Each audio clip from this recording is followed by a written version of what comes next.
of the association, distinguished scholars, my fellow students, good afternoon. My name is Ike Chuku, and I'm most grateful for the invitation extended me to come and make a keynote contribution to today's discourse. And I'm happy that we all agreed on the topic because it goes to the heart of the matter. Let's dive right into it. I'd like to start with an illustrious quote, a quote that melts my heart, that makes me feel like crying. And he says that although it may be easy to possess power that is based on guns, it is, however, better to win the hearts of the people and to keep them. End of quote. You see, that quote is not mine. It belongs to a very, very bad man, a virulently terrible person, Joseph Goebbels.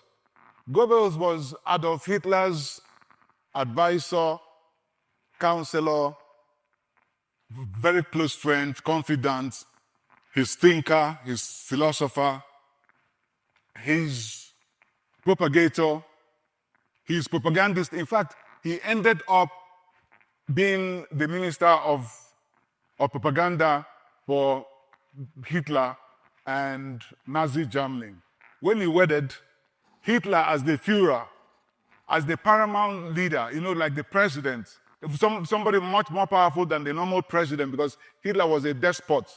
Hitler was the best man to Goebbels in his wedding. As some of those guys, they ended up igniting the Second World War, in which over 70 million people died. So the question is, if such vile and evil men like Hitler and his murderous goons knew all along, despite their genocides and crimes against humanity, that the right, proper and productive manner to win power and to keep it was through an honest vote.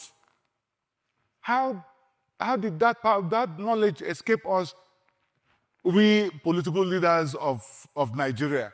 How? If such very bad people would know that if you want to win power, you have to win it through an honest vote. How did we miss out in that knowledge? Well, we didn't. We knew all along that the only potent and exercisable power the people can wield or should wield to hold us accountable is the power of honest vote.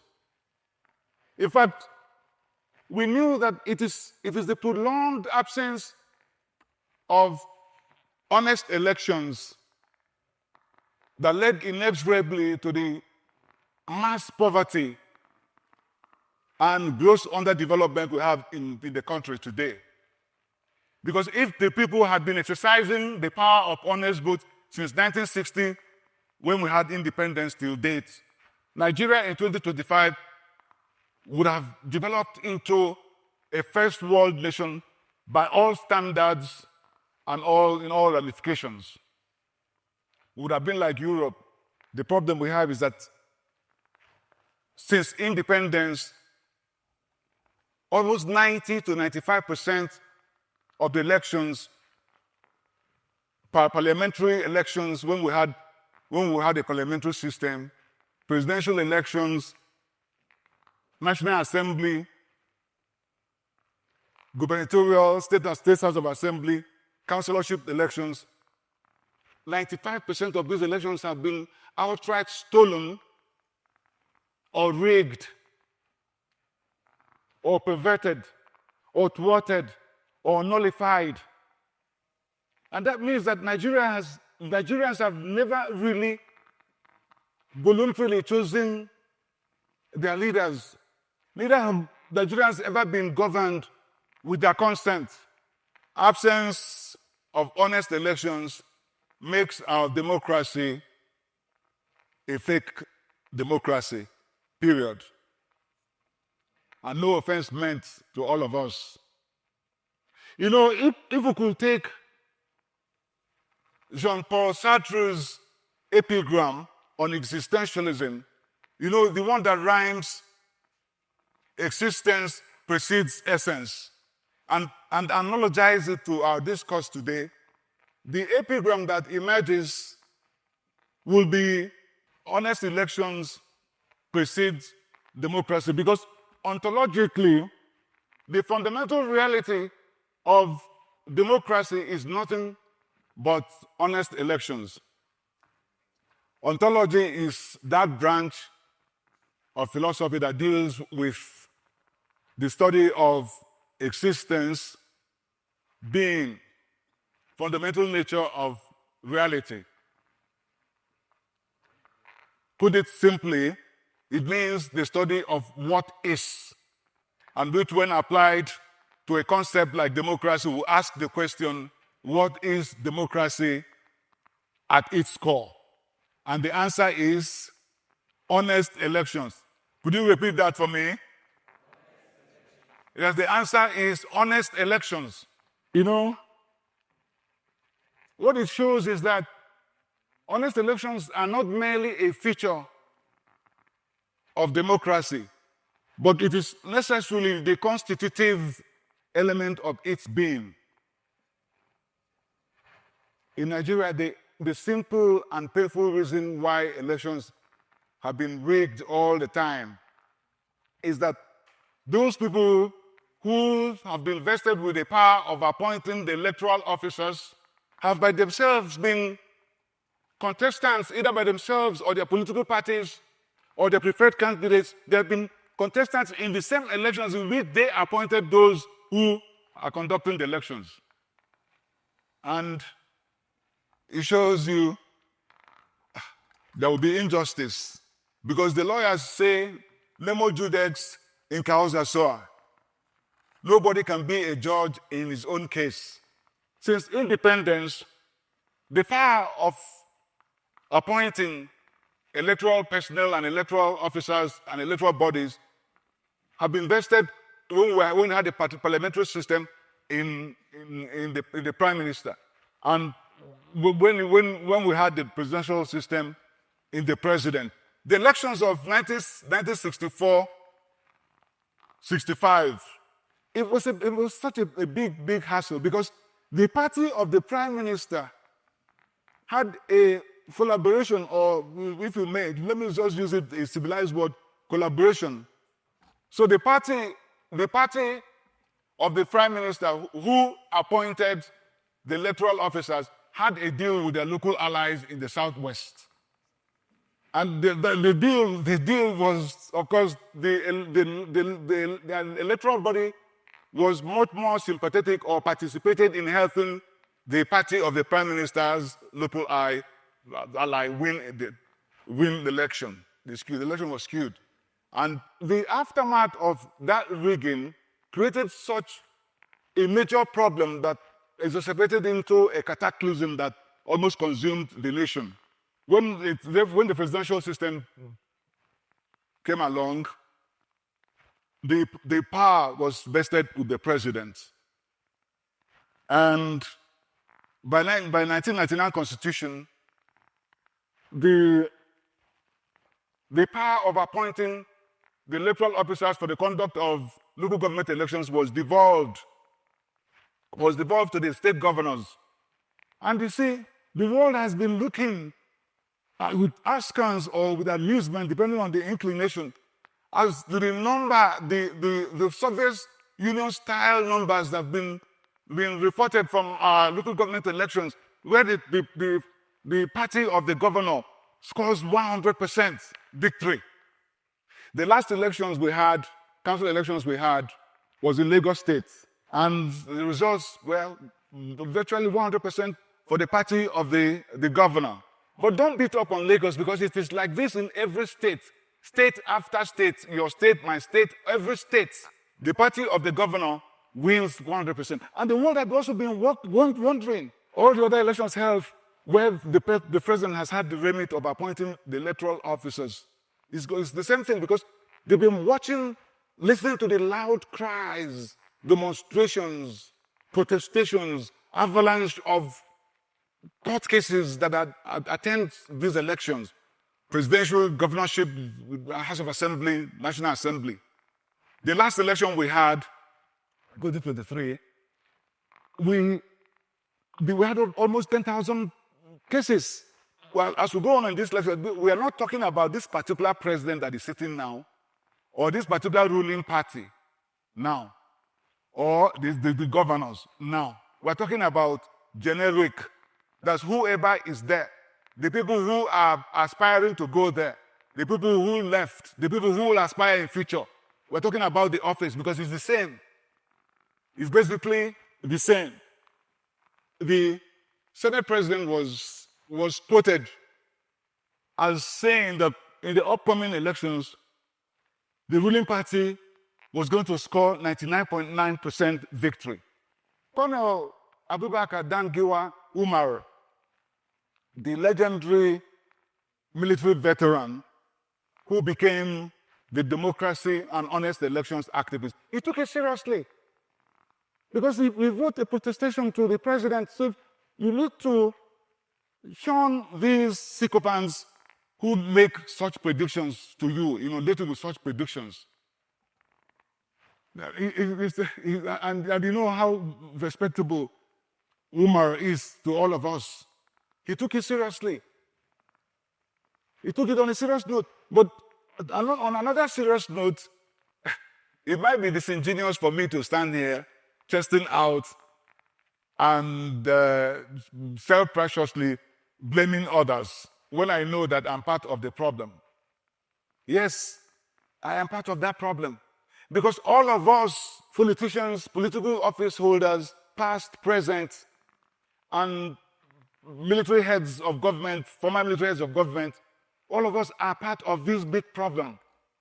Because each of us has at least benefited from a rigged election or acquiesced in a flawed election or perverted an election or superintended or directed the stealing of one election or thwarted one election or prevented the conduct of an election or nullified an election.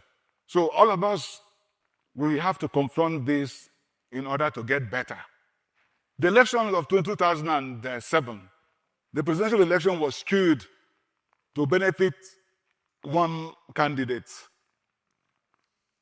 That's the electoral body skewed the elections in order to benefit one of the candidates. And those of us who were on the same ticket as the presidential candidate got swept up in the same style win like the presidential candidates. I didn't personally go there to rig because of the preponderance of strength of the party in our locality, but there was a reasonable expectation on our part that we were all going to win the election. So I voted and went back. But when the results were announced later in the evening, the numbers were outstanding.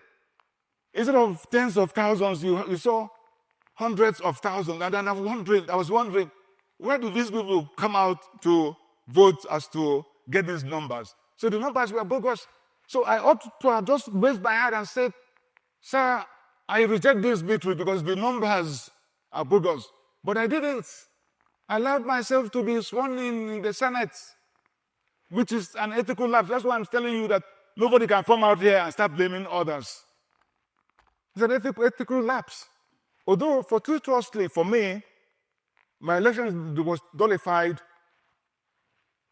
a couple of months after. So I had the privilege of going back, be running it in a court-ordered election, fresh elections, and winning it legitimately. But I need to ask you, would you say that the win, the later legitimate win, cured the ethical lapse in the first one? What would be your answer? Would it? It would not. So that's why I'm telling you, I'm not qualified to come out here and start talking nonsense and blaming others. It is all of us, but we have to do something. We have to do something about it. I do not want to draw any moral or intellectual equivalence out here. But the philosophy students amongst all of us here will remember that Plato's Apology recounted the story. Well, Plato's Apology, for those who are not conversant with that, it was a chronicle of the defense of Socrates when he was tried 399 BC for impiety and corrupting, misleading the youths. Of course, actually, it was just escape. He was being scapegoated because they lost the Peloponnesian War, so they grabbed him because he was going around and criticizing the war and all that and all that. But there was an aside. There was an aside to that story, and that aside was the story of how the oracle at Delphi. We're talking about classical Athens, so they had oracles and all those things. Don't worry about it. So, and most of them is mythology. So the oracle at Delphi, speaking through Pythia, the priestess, declared Socrates the wisest man. Socrates was the wisest man, and not because he had intense knowledge or because he was the repository of all knowledge, but because he knew that he knew nothing. And that was unlike the sophists who went around thinking that they knew everything.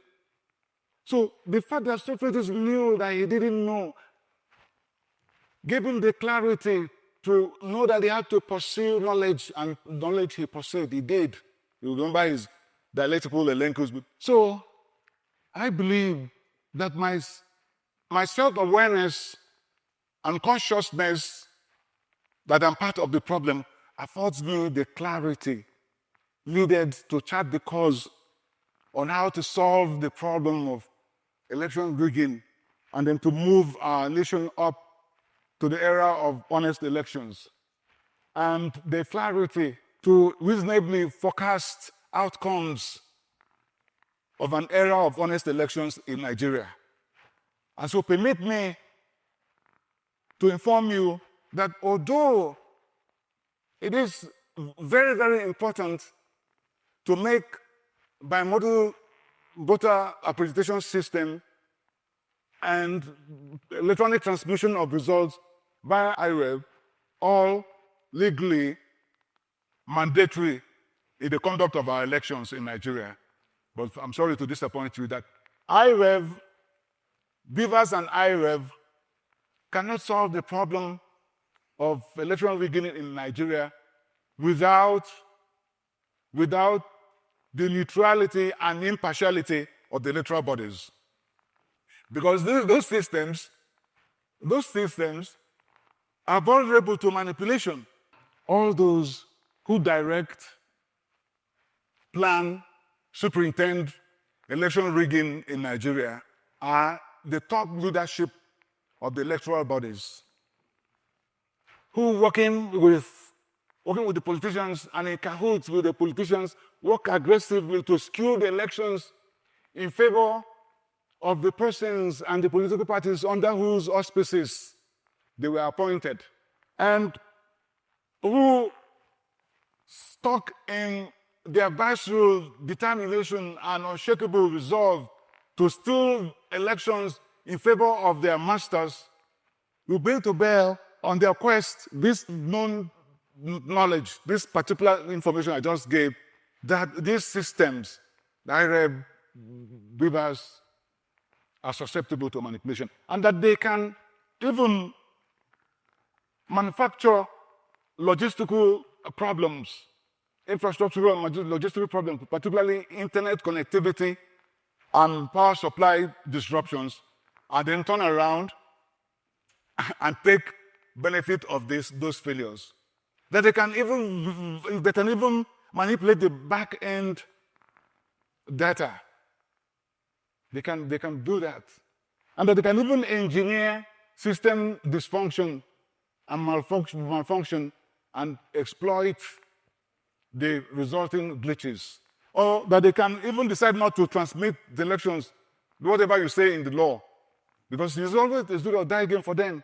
They can decide not to transmit the result electronically or delay it until it is useless. All the point we're making is that VIVAS and IREB cannot help much with election integrity without the integrity of the electoral bodies. And you and I know that the existing electoral bodies today in Nigeria, at the federal, at the state levels, they are not working for honest elections. They are rigging elections in collusion with us politicians for the benefit of those who appointed them. And therefore, the only way to ensure impartial, neutral, honest, transparent, free and fair conduct of elections in Nigeria is to devise a means by which the electoral personnel, these electoral bodies and personnel, by which they are appointed independently of us politicians, especially the president and the governors.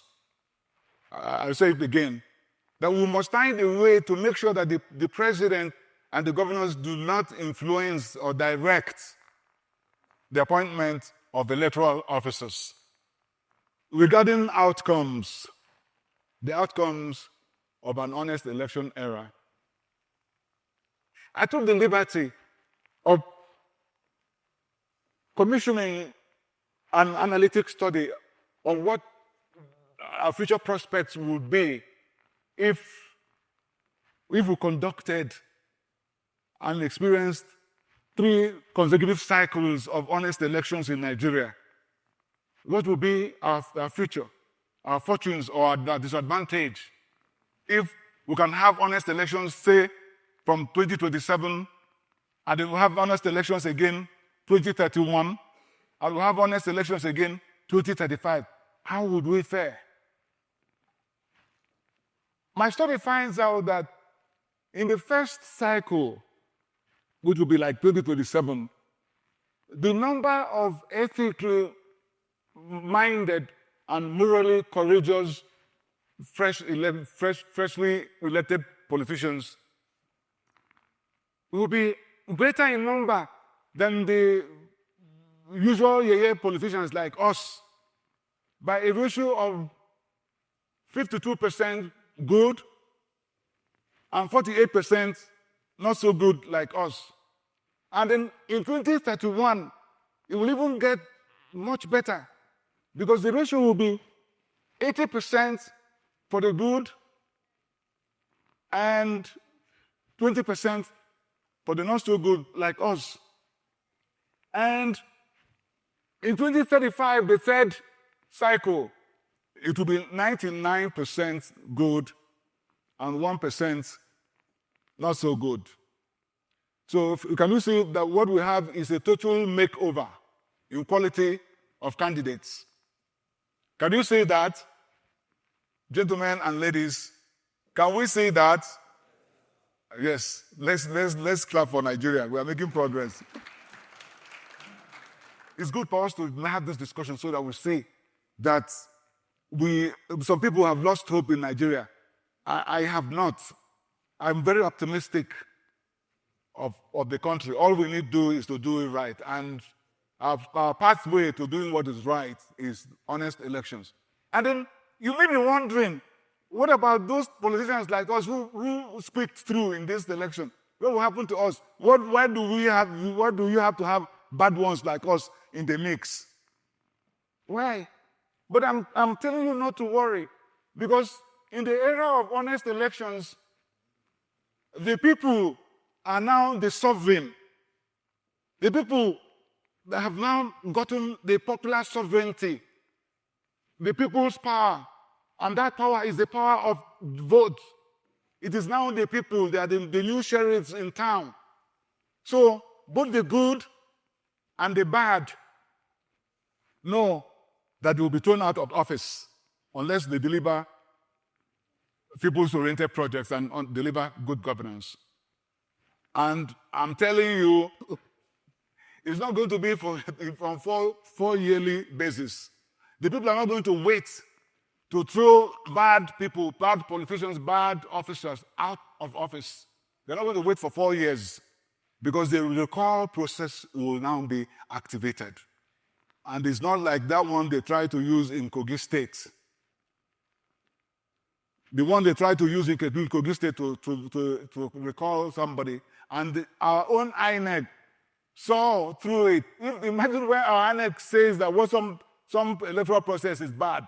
It must be thoroughly, thoroughly bad for INEC to say that.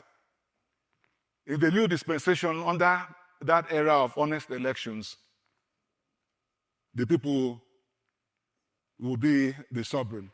You know, Machiavelli tended to turn it upside down because he kept talking about, in his book, The Prince, he kept talking about the prince, the sovereign. Because the sovereign is not the president. The sovereign is not the National Assembly. You know, Machiavelli says that it's better for the sovereign to be feared than be loved. The sovereign under our constitution are you people, the people. So you now have the instrument that will make the politicians now fear you, and that is the power of honest vote. My study finds that these new politicians, these new officers that have been elected, where the people are now watching closely with their power, they would move quickly to do the people's work. And the first thing on their table is that they're going to legislatively set up an independent anti-corruption system. You know, the system in which the people, the personnel of the new anti-corruption system will not be appointed by the politicians, by the president or the governors. They will be appointed independently of the politicians, so that they will be able to now do their jobs without fear or favor, and they will chase all errants, all bad people with equal intensity. Nobody will be above the law. Let me remind you that I said I'm not speaking here as an anti-corruption activist. The reason is that I am not worthy. And I don't think most of my colleagues are. And because that we're not worthy, that's why we need the internal controls to help us to tie our hands to do the people's work. That's why we need those internal controls. And what bigger control would you have than an independent electoral body that has not been appointed by the politicians, or an anti-corruption system that the politicians have no hand in appointing? That's the greatest control. You know, James Madison, writing in the Federalist Papers just around when we were preparing the Constitution of America, he said, and I quote, that if men were angels, no government would be necessary. And if angels were to govern men, neither external nor internal control would be necessary. Human beings are not angels. Nobody, well, I know I'm not. I don't know, maybe some of you are, but I know I'm not. And I know that the politicians, most of my colleagues, politicians, are not. But we're governing men. We politicians are not angels, but they're governing men. And you know what Madison just said? That if you're governing men, you need controls. But if you're an angel, you don't need control because you're like God. So we need controls. And the controls are what have been laid out. One, independently appointed electoral body personnel, independently appointed personnel of the anti-corruption agency. There are others. Separation of powers amongst the branches of government, checks and balances amongst the branches of government and institutions of government. And my study finds that in the honest election period, there will be a palpable strengthening of separation of powers and the accompanying checks and balances. Because under our presidential system of government, under a presidential system of government, the branches of government have been made constitutionally and purposely made separate and equal in order to avoid tyranny and maladministration, so that one person cannot take all the power and use that to begin to oppress others. That is why it's like that.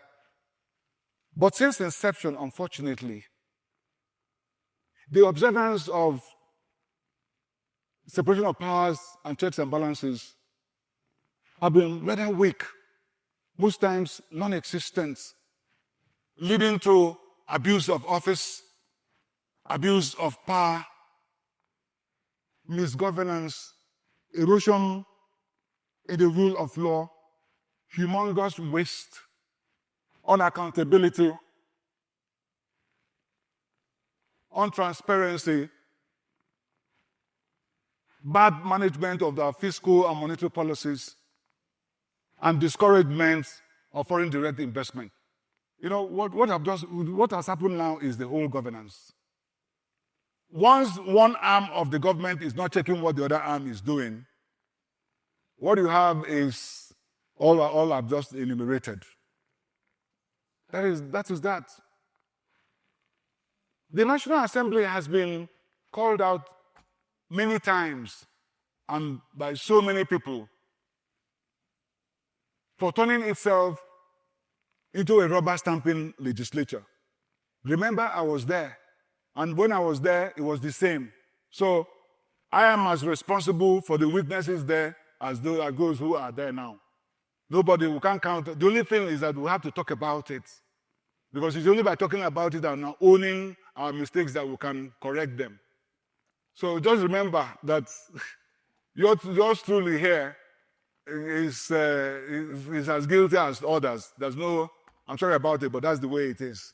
You know, I was watching Tunde Bakare, Pastor Tunde Bakare.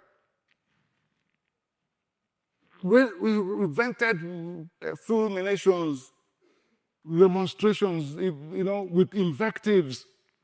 He was scolding with strong words the executive branch and the legislature for blurring the lines of separation of powers and snuffing out checks and balances.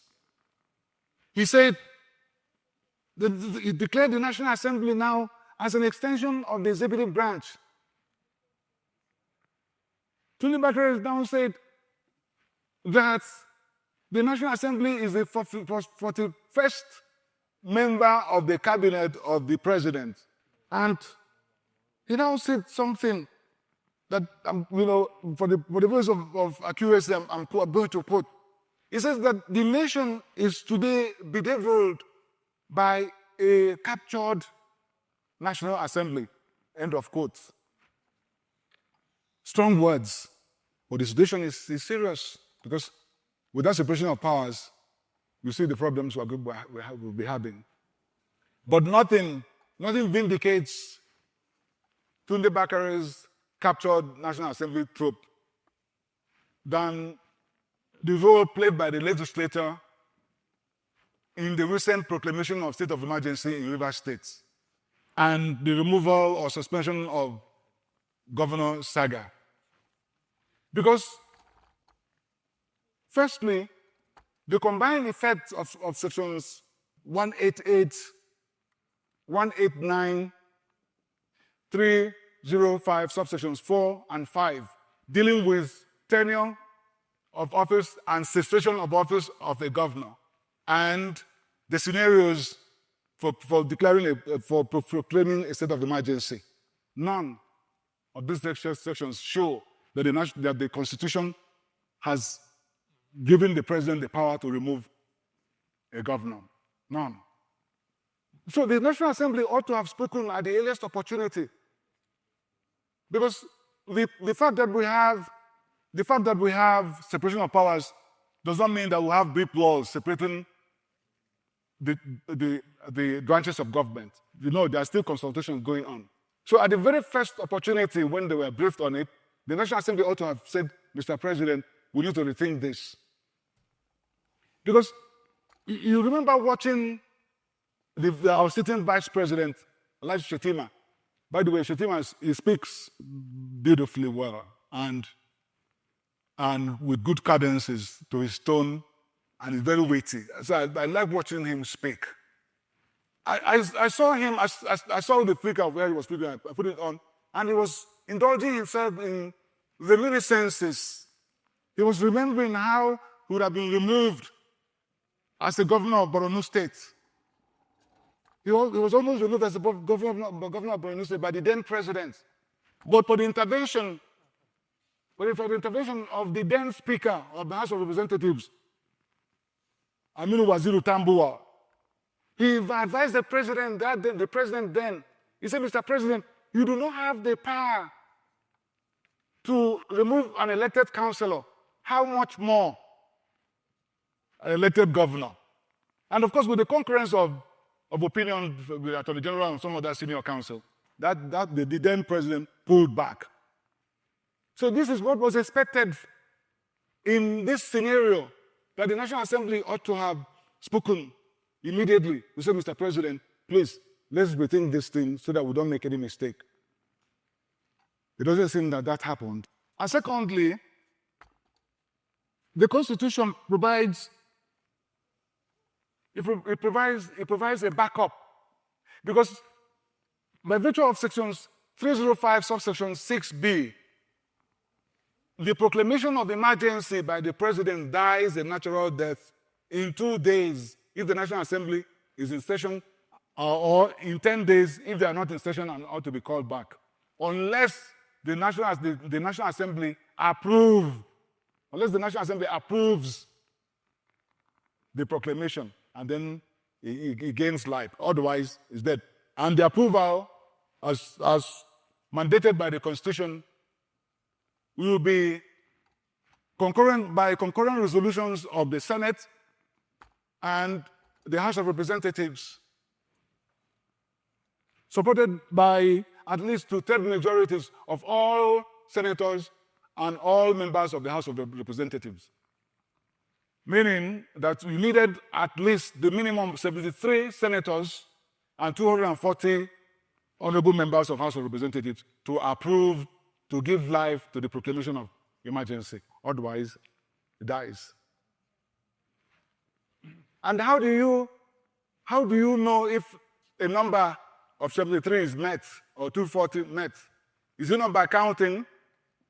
How do you know that we have 73 here? Is it not by counting? It's by counting 1, 2, 3, 4, 5, and so on. But the people are aghast, because they say that most shockingly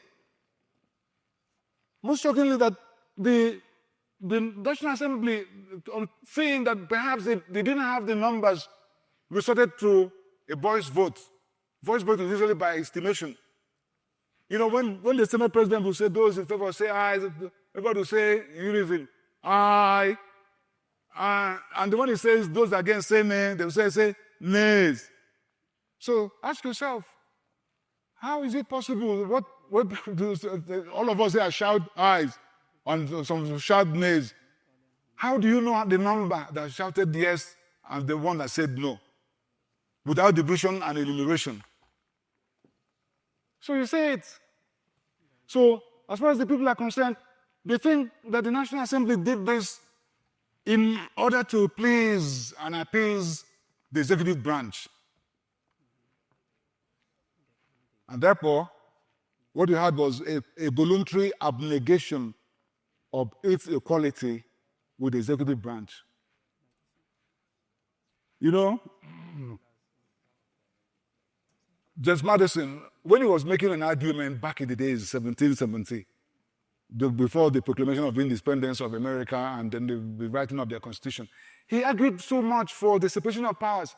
And his own reason was different from some of the Enlightenment philosophers like John Locke, Baron de Montesquieu, Thoreau. James Madison brought a different take to it. He said the reason why you need separation of powers is that each branch will jealously guard its territory to make sure there's no encroachment from from one branch on the other. Meaning, the legislature will make sure that the president doesn't touch their powers. The president will make sure that the legislators don't touch their power, and so on. You see, unchecked power will self-accumulate. It self-accretes and creeps into power absolutism. But it was John Locke who devoted his first treatise in his work, The Two Theses of Government, to systematically offer a rebuttal, a reputation of propagation of absolutism and despotism. Because he's saying that the power of man, the absolute authority of man in his house, is extended to that of the king. You know, his book was named his book Patriarchy. Patriarchy means the rule of the father in his house. But this man says that the same way the father has absolute power in his house is the same way the king or the president has in the realm or in the country, because the president is the father of the nation. And the power of the father in his house and that of the president as the father of the nation have been genealogically tied and traced to Abraham, our first father, who received his power from God. And therefore, that the president's power is a divine right from God. To me, it's utter craft. Nonsense, really. Utter craft. And he wasn't the only person advocating absolutism, because Thomas Hobbes also was talking absolutism, but on different premises. Thomas Hobbes says that, well, I mean, our nature in man is that we're in a state of anarchy. It's a war of all against all, meaning that all of us here are fighting, kicking ourselves and all that and all that. And therefore our life is solitary, poor, nasty, brutish, and short. And that is why we would do a social contract to hand over our powers to a Leviathan, which he named, the way he named his book, a monster, a ruler that will be ruling like a monster to quell the trouble. John Locke sorted out these two gentlemen. He said, look, God created us and gave us inherent rights. The right to life, the right to liberty and property. Thomas Jefferson would add pursuit of happiness. But it wasn't him, because it's an epigram that's been there through the Enlightenment period. So, if we show the proof that we are right, that because we know that there will be some disagreement here and time, and we need collective security, we give some power to rulers, and the way we give that consent is our votes. You use your votes to give consent to the person to rule over you, and that person cannot abuse it or should not abuse it. John Locke will go on to find two branches of government: the legislature and the executive. But it was Baron Montesquieu who added the third one, the judicial branch, to close the circuit, meaning that our rights now are protected, because if anybody is trying to abuse it, we'll go to the courts. Anyway, let's just remember that whatever may be happening at the federal level, is a child's picnic to the disaster happening in the states, where the governors are the despotic rulers bestriding the realm, towering over the state houses of assembly, where the members are without exposure or capacity to offer checks and balance. So nobody's balancing the governor. Tunde Bakare was able to scold the presidency. But who remembers that the governors are everything? The governor is the legislator and the executive. Because He's elected executive, but he owns the legislature in his pocket. Whatever he wants, he does. Any bill he wants to pass, he passes. And John Locke spoke patiently when he said, and I quote, that it would be too tempting for human weakness, which is so naturally inclined to seizing power, if those who are vested with the power of enforcing the laws are also given the powers of making them. But that's what's happening in the States. Yes, that's exactly what's happening in the States. You could actually describe the governance in the words of King Louis XIV when he says, "La sate moi." The state is I, or I am the state. But let's not worry so much about it, because now we're in that era of honest elections where the people will have the power.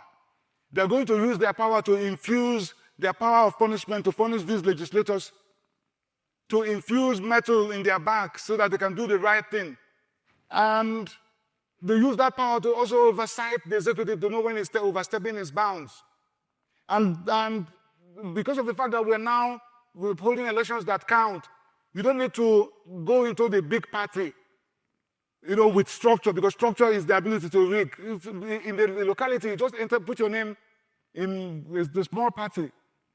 And then, because the people know you and they're going to vote, they don't care about the party. And then you're going to be seeing retired senior public servants, family secretaries, directors, judges, professors, lecturers, retired who retired to the village. They will be able to now go, because we were kept away before because of the nonsense kind of elections we'll do. But right now, when we're getting it right, they will come out, engage, offer themselves up, be elected, and they will march to the headquarters of the state to give oversight and check and balance to the governor.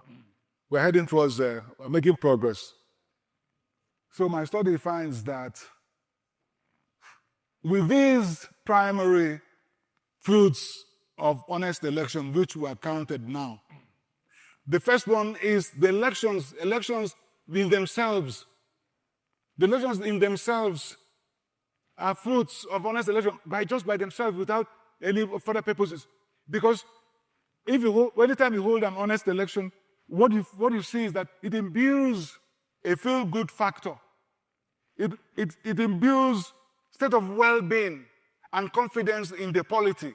People have hope because they can look and see that the people they elected are going to do well. And then you see the independently appointed members of the anti-corruption system.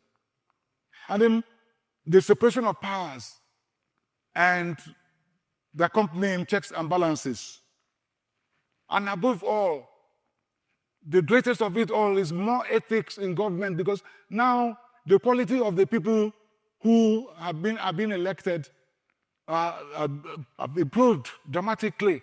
Remember, at the last stage, we got 99, very good, and 1. So with this, there was a dramatic change in the fortunes of the country, because now the government is equipped with personnel, with the structure, with the laws to deal with insecurity. Because how have we been dealing with insecurity? If we don't have honest elections, you don't have anti-corruption system. When you put the money, nobody knows where it goes, and all that and all that. So a lot of it, the government is now equipped, just because of the honest elections now, to tackle this problem of insecurity, deal with it once and for all, and then to offer systematized solutions to problems afflicting all the other sectors, such as agriculture, education, health, housing, power and steel, solid minerals, maritime sector, etc. And then including the establishment of a national social security system, particularly made for the poor people and the lower middle class. And with all these the number of Nigerians that are poor, today standing at about 150, 170 million, will be reduced by as much as 70% in this period, this 3-cycle period of honest elections. And so, in order to usher in the era of honest, transparent, free and fair elections nationwide, under one independent, neutral, and unbiased electoral body, being inescapably the necessary and the only means we can lift Nigeria and our people, our brothers and sisters, out of poverty. And the only means with which we can reach the potentialities of God's endowment upon us, including taking the pride of place in the league of great and egalitarian nations. I do move a motion for constitutional amendment to provide for the establishment of a new, truly and literally independent National Electoral Commission charged with the conduct of all elections and for all elected offices. And that the new INEC be composed and constituted by 13 commissioners. 6 of the commissioners will be elected by the unlisted 6 Nigerian labor and professional organizations. And 6 commissioners will be nominated by the United Nations from across the world. And 1 commissioner observer will be nominated by Transparency International. That, I propose, will be our new INEC. For the first time, appointed without the influence of us politicians. Of course, the new INEC will have the power to hire, to elect, and to remove their chairman, and to hire and fire all staff, including the chief executive officer. The election of 6 commissioners by the unlisted 6 Nigerian labor and professional organizations is arranged on a concurrent, corresponding, alphabetical order. That is to say that the Academic Staff Union of Nigerian Polytechnics will elect 1 commissioner out of its members from the Northeast geopolitical zone. And the Academic Staff Union of Universities will elect 1 commissioner out of its members from the North Central geopolitical zone. That the Institute of Chartered Accountants will elect 1 commissioner out of its members from the Northwest geopolitical zone. That the Nigeria Bar Association will elect 1 commissioner out of its members from the Southeast geopolitical zone. That the Nigerian Medical Association will elect 1 commissioner out of its members from the Southwest geopolitical zone. That the Nigerian Union of Journalists will elect 1 commissioner out of its members from the South-South geopolitical zone. Politicians and those who have held political offices will not be qualified to be elected to serve in the new INEC. And the United Nations and Transparency International will not nominate a Nigerian or any person indigenous to Nigeria. Their own nominations will come from their staff.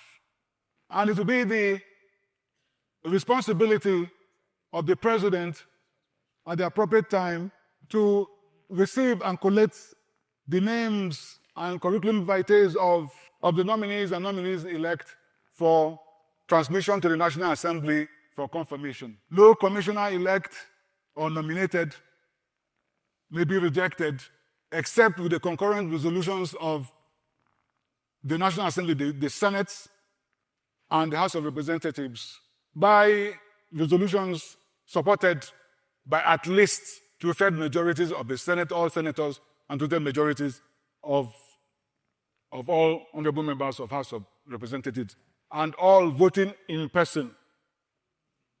Voting in person in a secret ballot televised in real time. And for the purposes of this exercise, voice vote will not be lawful. I must hasten to add that the establishment of the new INEC will not impede or be a setback to the strides made in the devolution of powers to the state government, because in this instance, power has been taken from the governor regarding appointments of electoral bodies in the state, and from the president regarding electoral bodies covering other elections, and vested in a neutral body in order to trigger processes in motion for lifting Nigeria out of poverty. Let me clarify immediately that nominations by the United Nations and Transparency International will not in any way violate our sovereignty, because it is Nigeria as the sovereign nation that will make that request to the United Nations. It's Nigeria as a sovereign nation will make that request to the Transparency International. And United Nations and Transparency International would gladly accede to our request, because like all other development institutions and people of goodwill around the world, they rightly regard the stealing of elections and rigging of elections as the worst and most destructive corrupt practice. And the United Nations has been undertaking anti-corruption programs and agencies in various countries with which it reaches agreement, like El Salvador, like Guatemala. And just the other day, the president of Honduras, Xiomara Castro, dispatched a letter to the United Nations pleading with the United Nations to come to the country to establish, man, and run an international commission against corruption and impunity. And they've already signed the agreement. They are now in the implementation phase.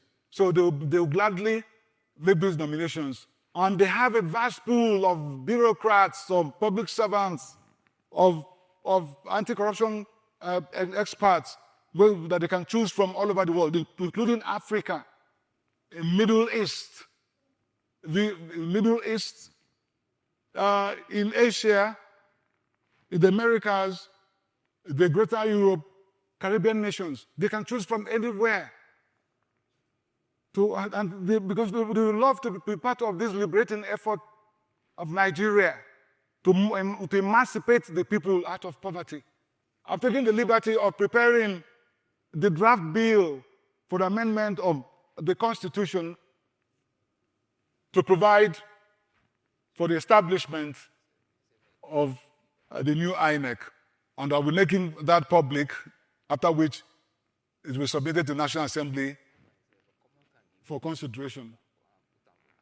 So in conclusion, I will urge all of us to remember always that a supermajority of our people, our brothers and sisters, have for far too long been hijacked, kidnapped, and they're buffeted with hunger, disease, illiteracy, squalor and slum dwelling, unemployment and insecurity, all because of misgovernance principally made possible by stolen elections and rigging of elections and governing without the consent of the people. And so I will ask that all of us should stand up, or everybody in the country should stand up, so we join our hands with our sweat in shooting down these maladies with the strongest arrow in our archery, and with that golden bullet of ours, namely honest elections, transparent elections, free and fair elections. And then shall we march triumphantly into the outstretched hands of prosperity and prosperity.